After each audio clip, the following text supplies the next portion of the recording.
Yeah. Okay, cool. So we'll kick it off. I'll just say, first of all, welcome to the StarkNet.js workshop. Thank you so much for being here. We know you from all around the world, different time zones, different commitments. So thank you. We really appreciate it. We really appreciate you being here in person as well, just to add some value, add some questions. So thank you so much. And yeah, just going back to that mentorship that we talk about at Encode. I've had a lot of one-on-one calls with you, understanding your projects, helping you through one or two dilemmas. Yeah, so please keep booking those, or chat to me through Discord, or send me an email. I'm available, and if I'm not available, someone at Encode will be available for you. Yeah, last night we had an Ask Me kind of AMA with Fred Destin, a top VC within London and Europe. Yeah, so if you've got any interest in getting funding for yourself or just understanding investing, please go back and rewatch that on YouTube. Yeah, and other than that, I'll be on links tonight. And yeah, a big welcome to Sean. Over to you. Thank you so much for joining us tonight. Yeah, thanks, Jake, for the great introduction. My name is Sean, and today I'm going to be showing you guys how to use StarkNet.js. Okay, cool. So yeah, StarkNet.js, I started the repository maybe in October. And so far we've been, collaborating with Argent, Shard Labs, Jedi Swap, and of course Starkware. So very much thanks to these guys that make Stark.js possible. So sort of a background on myself and how I sort of got involved in the ecosystem. So I was always looking for a scaling solution for Ethereum, something more on the longer term end, because if you focus on something maybe on the short to medium term, it might be outdated. So I was looking for something that was sort of the end scaling solution for Ethereum. And that's how I stumbled upon ZK rollups, because it seemed like it had the lowest gas fees compared to optimistic rollups or even side chains, and also settlement from layer 2 to layer 1 is much faster with ZK rollups. So that's why I focus primarily on ZK rollups. And then I always wanted to build a application on top of StarkNet, and there was no library to sort of communicate with the StarkNet network. Like in Ethereum, you sort of had ethers.js and web3.js, but there was no such library in StarkNet. That's why I ultimately started this library. So what is StarkNet.js? StarkNet.js allows JavaScript programs such as web and mobile apps to interface with the StarkNet network. We sort of follow the ethers.js architecture because we feel that they sort of have the best abstractions and the most flexibility for developers. And our primary APIs are the provider, account, signer, and contract, which I will go into more detail shortly. So the provider API allows you to it's the primary way to actually interface with the network. It's mostly for read operations. So things like getting transaction statuses from the blockchain, and also reading variable data from the blockchain. If you want to sort of mutate data onto the blockchain, you would use our next API, which is the account API. So the account API inherits everything from the provider, except it has some new functionality that allows you to sign transactions. And from signing transactions, you can actually change the state of the StarkNet network. And you can implement different signers, which is the next API I will sort of go through. So the signer API sort of signs different transactions. The reason we separated the account and signer is because the account API can actually implement multiple signers. So if you have like a multi-sig wallet, for example, you can have multiple signers that sign transactions for you. And also, like, if you want hardware wallets, maybe you would have different signers that you would like to implement. And also, one thing I forgot to mention, in StarkNet, all accounts are contracts as well. So everything that requires, well, in the future, everything that requires mutating the state of the blockchain, you would have to go through an account contract, before actually mutating, calling a function that mutates the state. So something to know that's a little bit different from Ethereum. And an extra note, I'll take questions at the end. So if you have any questions, just put them in the chat. And then finally, we have the contract API that allows you to run functions within the StarkNet contract, and also allows you to do some data transformations, because in Cairo you have UN256 and in JavaScript you have big numbers.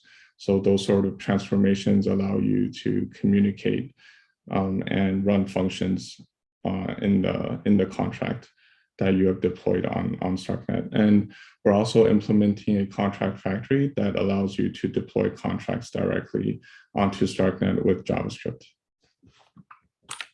So let's sort of run a short demo.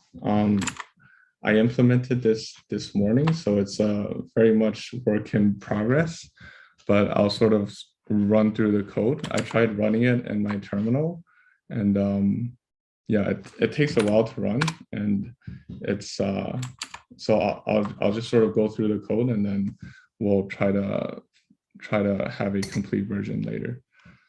So pretty much, so this sort of demo is like you deploy an account contract, and then you also deploy a ERC20 contract, which is the standard for tokens. And then with that account contract, we'll mint some tokens to that account, and then we'll also transfer some tokens from that account back to the contract. So first, we'll have to get the ABI, which is the interface for the contract. So we have the Argent account here, and also the token ABI. And then we first have to deploy a account contract onto StarkNet. I'm sorry, I think we can't see your screens. Oh, shit, sorry. Let me just reshare my screen again. Yeah, so can you see my screen now? Yeah, we can see it now. Okay, sounds good. So first, like, we need to get the contract ABI right before we deploy it. So we need to first deploy the account contract by calling deploy contract, and then we need to sort of get include the public key into the contract. And then once we deploy the contract, we can assign that account contract into a new contract class, and then we can start calling functions onto that account contract. And then so we need to initialize the account, because that's sort of how the account contract is implemented. And then we'll deploy the ERC20 contract onto StarkNet. Very similar, we deploy the contract, and then we have the compiled ERC20 over here. And then we also assign the ERC20 ABI into our new contract class as well, so we can call functions onto that contract. And then the next thing is we want to mint some tokens onto our account. So we would call the mint function here from our ERC20, which is the contract we have specified. So we invoke the mint function, and then we specify the amount that we want to mint. And then we give the recipient, which is our account contract, connected to is sort of the wallet address of that account. And we want to mint 1,000 tokens onto that account. And then we need to wait a little bit. And then we should be able to call the balance of that account, and it should return 1,000, right? Because we just minted 1,000 onto our account. And then we need to get the nonce from the account, because every time you write to the blockchain, you increase the nonce such that you don't write the same operation. That's how sort of you can keep track of every single transaction you've made. So if we wanna, for example, transfer tokens to a different address, we need to first get the nonce first.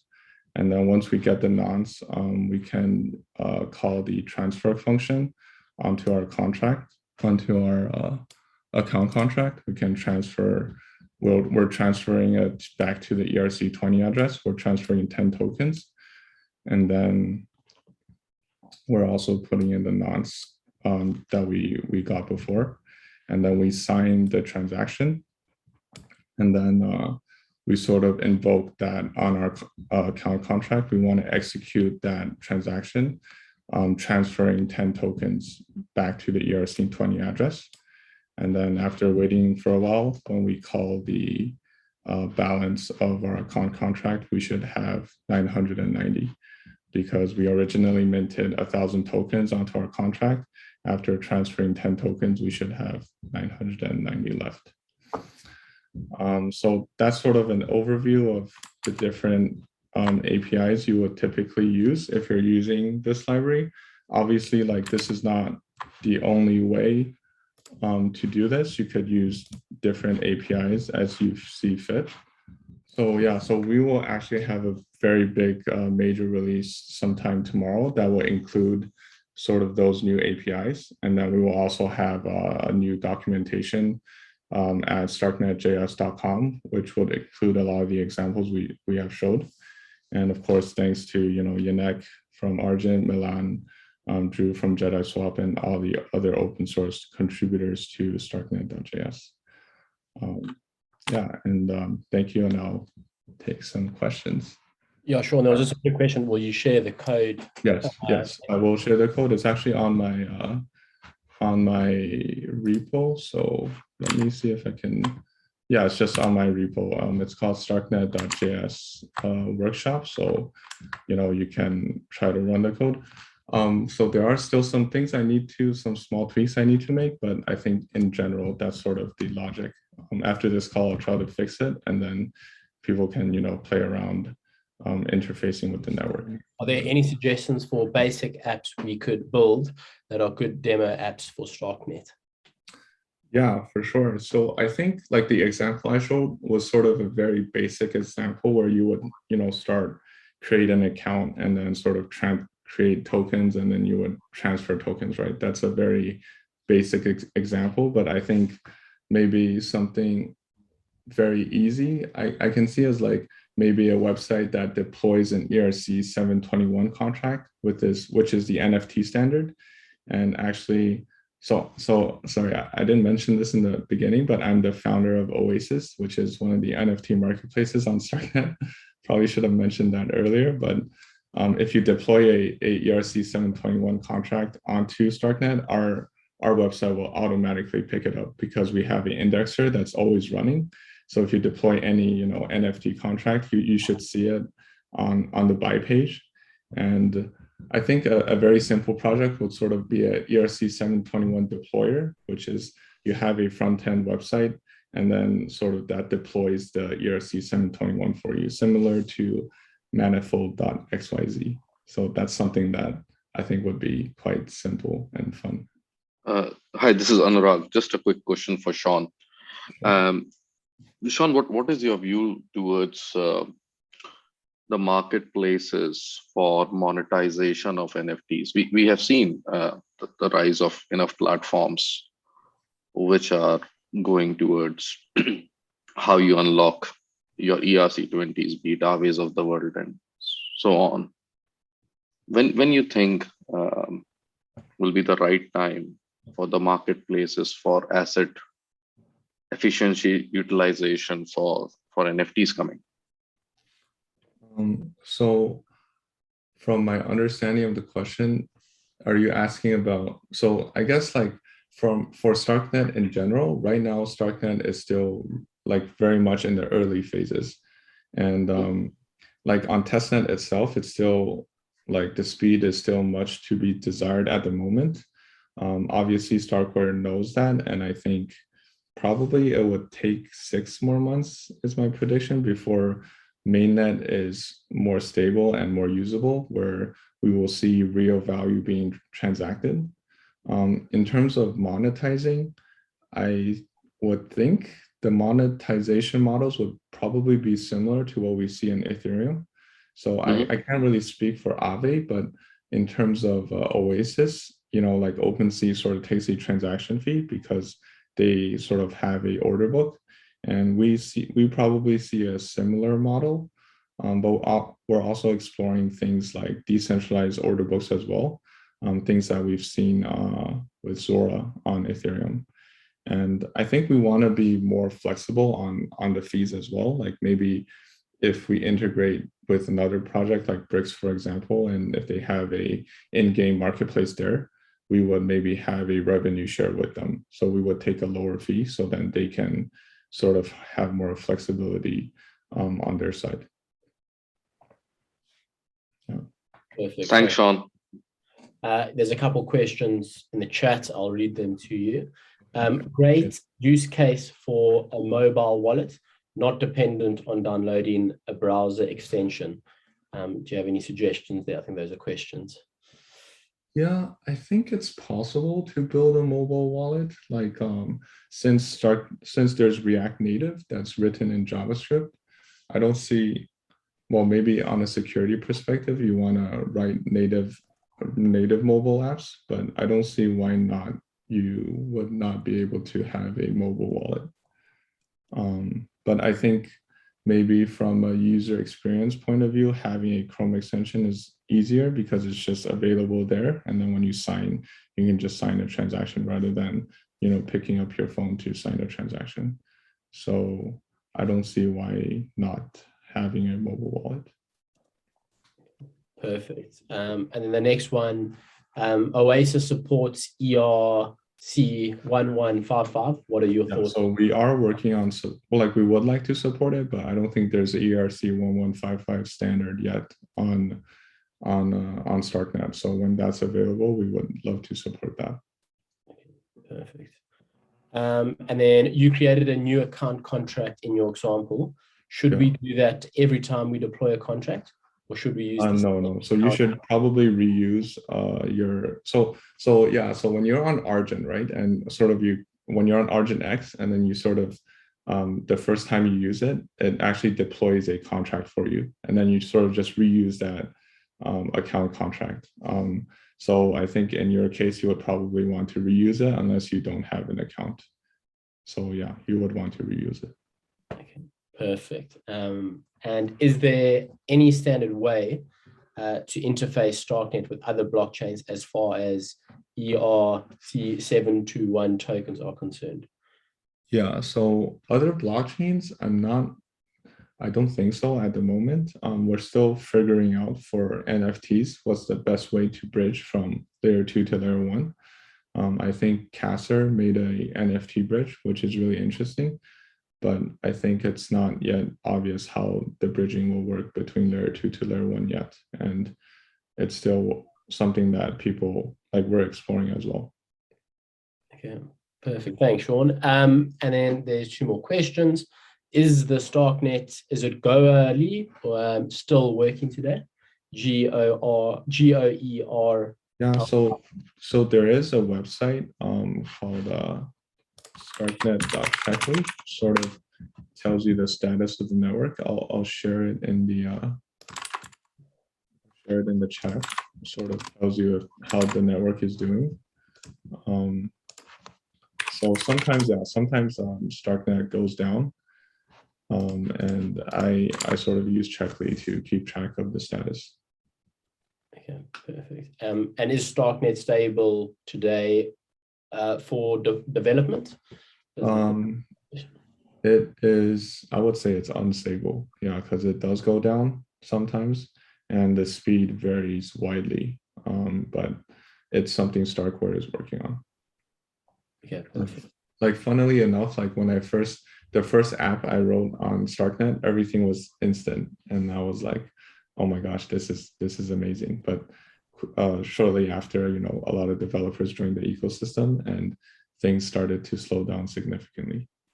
But obviously Starkware is aware of this. Okay, perfect.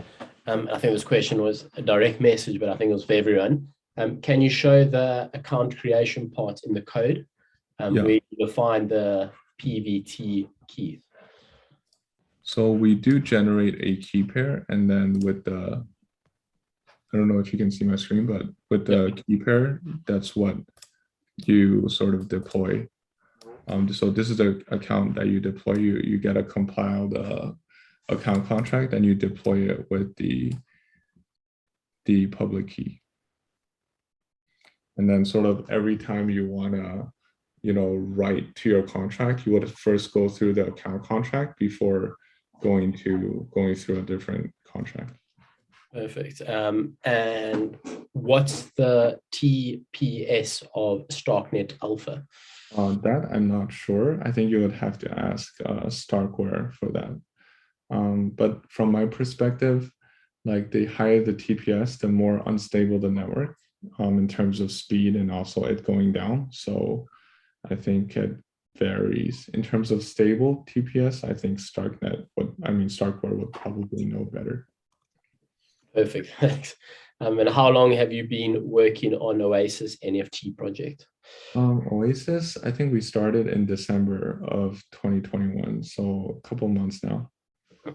Okay, cool. That's pretty much all the questions, unless there's a couple just pop through. Does your code get the ArgentX wallet addresses? Does your code get the ArgentX wallet addresses? Does it make So you can get the public address from ArgentX, but I think the private key is stored inside the Chrome extension. So I personally wouldn't know how you would get the private key, but maybe if you ask Argent, they might know. Perfect, thanks. And any thoughts on UX for switching between L1 to L2 within your app? It seems it's a bit different than switching chains like we currently do. I think it would still require bridges. I think for maybe tokens, it's a lot better for tokens because from what I understand. So I'm not completely sure if this is true, but let's say you have layer 2 tokens and then you want to cash out and then get them back to layer 1. I'm talking about ERC20 tokens here. It's a lot faster with StarkNet. In terms of NFTs, that's something we're exploring and we don't know at this stage. Is StarkNet a centralized network? Will they share the GitHub code? So right now it is. They have one sequencer, but I think they have a third phase called that they plan to decentralize the network and then allow anyone to run sequencers and provers. They're not at that stage yet, so currently it is more centralized. So the consensus of StarkNet, this is not confirmed yet, right? And I don't know, I don't speak for Starkware, but from what I've heard, it will be proof of stake. Just from like interviews, I've been listening from Ellie. I believe he has mentioned proof of stake, but don't quote me on it. I think Starkware would know best. Perfect. There we go. No one's popped in. So right now, I don't believe there's a way to transfer ETH to StarkNet yet, but I think it is coming in the next couple of weeks. So coming very shortly. I think they're releasing fees very soon. So the concept of gas fees on StarkNet, and then once that's stable, I think there will be a way to transfer assets from layer 1 to layer 2. And I think there are a couple bridges there that already allow you to do that. But I'm not sure how mature they are. So yeah, I'm not too sure. Perfect. Every time I say that, another one pops in. I heard StarkEx is production mode. Is it children? Yeah. So StarkEx is not a open and composable and permissionless ecosystem. StarkEx is much more like custom use cases. Like for example, DYDX is perpetual exchange contracts, and then immutable, for example, is NFTs. Whereas StarkNet is very much like Ethereum, where anyone can deploy contracts, and then you can have contracts talking to each other, and that's why you have composability. Yeah, exactly. So StarkEx is a permission system. And if you use sort of these custom use cases, you would very much be using like immutable APIs, for example, to build your solution. So it's very different. Yeah, so besides Oasis, there's another project called Minsware, minsware.io. They are also a NFT marketplace. Is there a Python equivalent? Yes, I think there is StarkNet Pi, which is the equivalent. I don't think it works yet, but I think it's very close, and I'll try to get it to work after. It just takes a long time to run because you're deploying a very, like the account ABI is like 4 megs, so it's a very big contract that you're deploying, so it takes a while. Yeah, Sean, thank you so much for coming today. We really appreciate it. And thank you so much for being so patient, answering everyone's questions.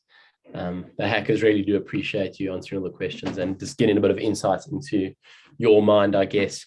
Yeah, so thank you so much. And thank you for everyone for being here. Sean, I don't know if you want to say anything. Thanks for the opportunity, to speak to everyone. And I hope everyone has a great time hacking on StarkNet. Okay, cool. Great stuff. Thank you so much, Sean. Really appreciate it. And all the best with Oasis. Yeah, to everyone else, thank you so much for coming. Yeah, keep booking one-on-ones, keep asking. Yeah, are you going to share the code? Sorry. Yeah, so I think I did here. This is the code workshop. And for StarkNet.js, it's just, I think it's just. I'll save it and then I'll post it on the Discord as well, both of them. Okay, yeah, so these are the links. Perfect. Okay, thank you so much, Sean. Now all the questions are still coming. Yeah. Is StarkNet.js 3 launch tomorrow? Yes, yeah, it is. It's expected to come out tomorrow. Okay, cool. Yeah, we'll end it there with all the questions. So Sean, thank you so much. StarkNet Hackers, thank you so much. See you guys next week or on one-on-one calls. Cheers. All right, see you guys.